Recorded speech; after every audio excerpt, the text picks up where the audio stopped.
Hi guys, this is one of my newest Joe Malone purchases.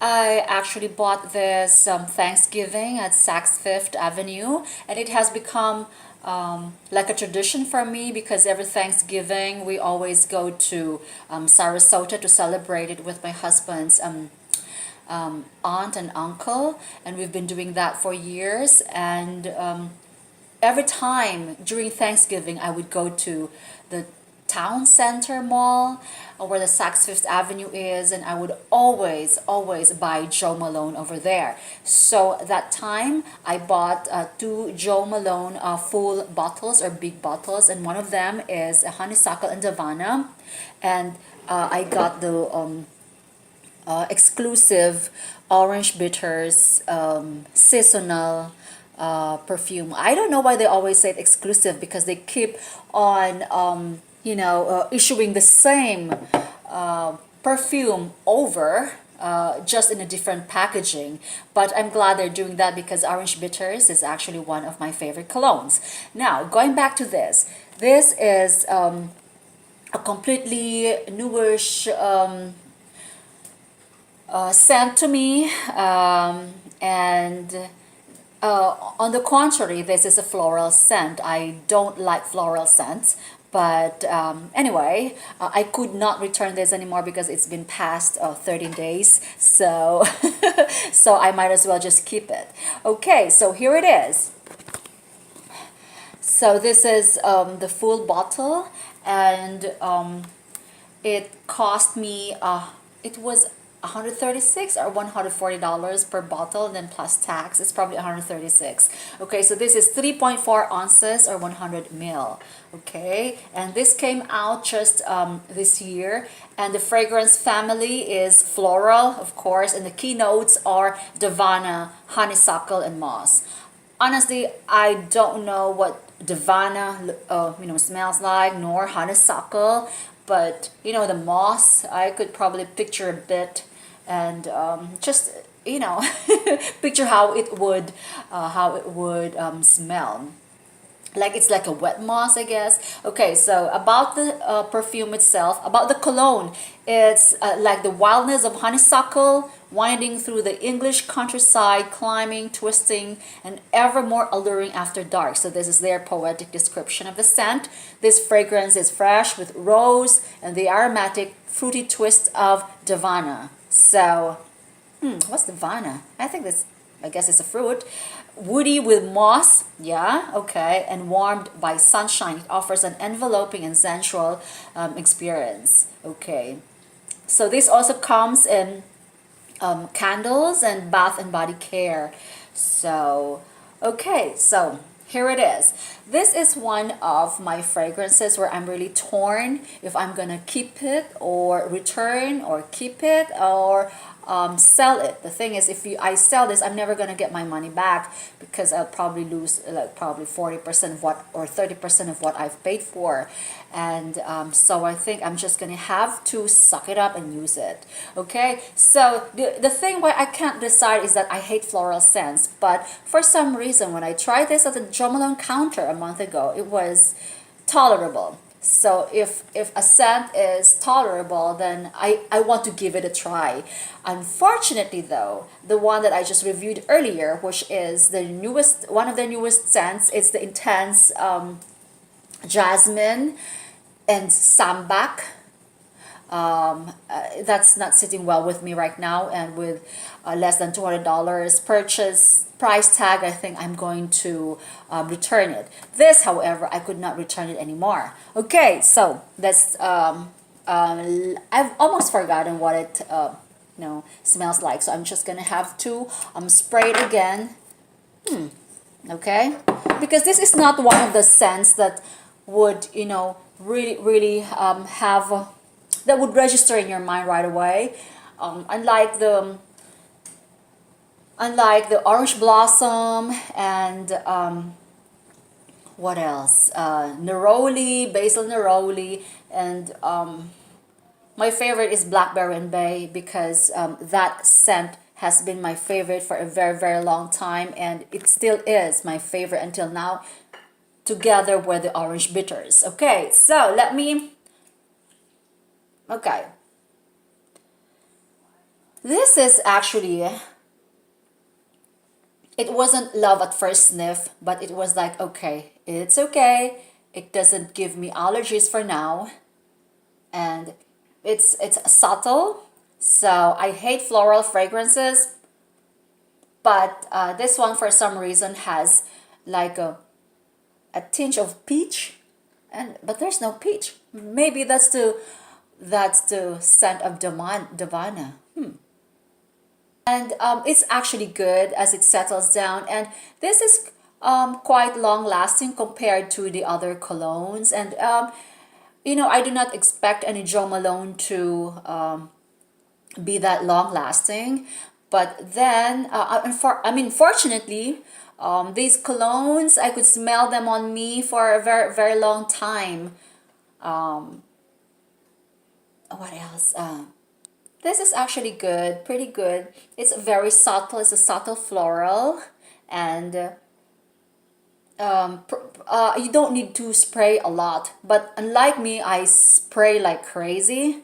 So probably I spray like 4 or 5 sprays. Sometimes with my orange bitters, I spray like 10 sprays all over me from top to bottom, from my hair all the way to my clothes. So this one, I would not recommend that you do that. Otherwise, it would be overpowering, although it would evaporate quickly because it's just a cologne. If you have allergies like me and you don't like floral scent, then please don't do that, or it would get offensive. I just sprayed once and I could smell it. It's quite, how do you call it? Look, it's quite oily on the skin though. And let me just review some of, read you some of the reviews. See, some of them say that they only need to use very little because it's a bit overpowering. It's not a repurchase, but they enjoy it anyway. So would I repurchase this? Probably not. It's not one of my favorites, but it might grow on me. So who knows, right? And one of them says it's too overpowering and it smelled like old lady perfume. Again, that old lady perfume reference doesn't go away. So it's not just me, guys. So it's all other, a lot of people could just describe an old lady perfume. Probably if you spray like a lot, then it would be overpowering. It would smell like an old lady. But so far, I just, sprayed once so far. So I'm good. And then some of them say that it's strong and it smells like heavy and matronly. And they're disappointed because they can't smell the honeysuckle. And others say it's sweet and not cloying. So probably those who just spray it sparingly, or probably just, a few sprays, like 2 or 3 would do it. Okay, some of them find it so amazing. It's sweet and warm. Okay, and for me, I have not been quite using, spraying this lately, because whenever I go out, I always my go-to fragrance is my Baccarat Rouge, day and night. This is my bedtime fragrance too. And I have difficulty finishing up my colognes. I still have my English Oak Red Currant and English Oak, and what's the other one upstairs, and I use it at night as like, I use it for linen spray as well because it's really really good, although I shouldn't do that because it costs a lot of money. But anyway, yeah, it's quick. It's the dry down. It has been how many minutes since I've started Yakety Yak, and so I could smell a little bit of guava here. I'm not sure why. Um, I grew up in a tropical country, and as a little girl, I would go climb up trees, and we would have guava trees everywhere, and that smell, like, it's not rotting, but when the guavas are quite they've fallen down on the ground and they're quite like partially eaten by birds, or there's a smell. It's like It's a funny smell though, because maybe I shouldn't say this, but it's a funny story. My mom, my mom, every time she would describe a guava smell, we use guava leaves for everything. They use it for medicinal reasons, and then they boil it. They make you drink it, and I don't know if that's an acceptable practice medically, but anyway, that's what they've been doing when I was a kid. And when they would use that to wash your wounds as well. So I don't know how effective that is. But my mom would always say that, when she smells somebody with a strong body odor, she would say, she smells like guava, or that person smells like guava.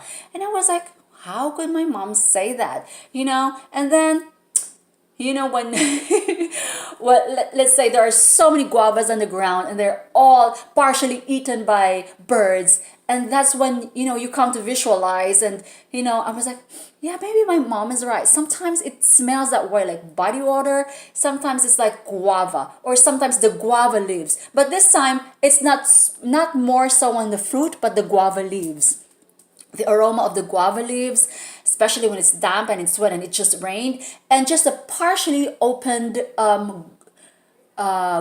It's not the ripe. The ripe guava is like full on body odor, I guess. But the partially opened and just when you just take the first bite, that's the aroma that's coming out. That's what I would. This is in a nice way, guys. In a nice way, okay. So that was just a funny story. It's my mom. She's crazy like me, so she has she has funny ways of describing things and scents. So yeah. Yeah, this is good. It lasts long on your clothes. Of course, my colognes have always lasted on me. I would still smell like them, when I take my clothes off. But on my skin, not so. But anyway, it's supposed to be layered and layered and sprayed over time. But anyway, I like this. I like this. This is one of the long-lasting Honeysuckle and Davana cologne. And one thing more, if you have come across, well, you probably know this, Joe Malone, is it corn and oats? It was in their collection last year. That just evaporates, like I spray it, 2 minutes later it's gone in my skin. And I don't know, and I got 2 bottles, and I don't know why. I don't know why. You just have to carry it with you all the time and keep on spraying it. That's just such a waste of money. But with colognes, it's a hit or miss. But this is it. So there you go. I would recommend this. Although I'm not a very big fan of floral things, I could smell a tinge of fruit in here. So that evens out, that cancels out the floral dominance on this fragrance. So I'm good. So that's why I did not want to return this. I wanted to use it. I did not want to return it. And then I was like, it's a floral scent. It's like the nashi blossom or the cherry blossom. I had to return that, guys, because it was just too floral for me. But this is more subtle. So my recommendation is, even if you're not a big fan of floral perfumes or colognes, this is a safe, just play it safe, but use it sparingly. Use it, don't spray it like crazy. So yeah, so I love this. It's okay. I don't love it like this or this, because I love both these orange bitters. That's gonna be next. I'm gonna review that next again. But it's a nice addition to your collection if you're into Jo Malone. Okay, so there you go. Bye.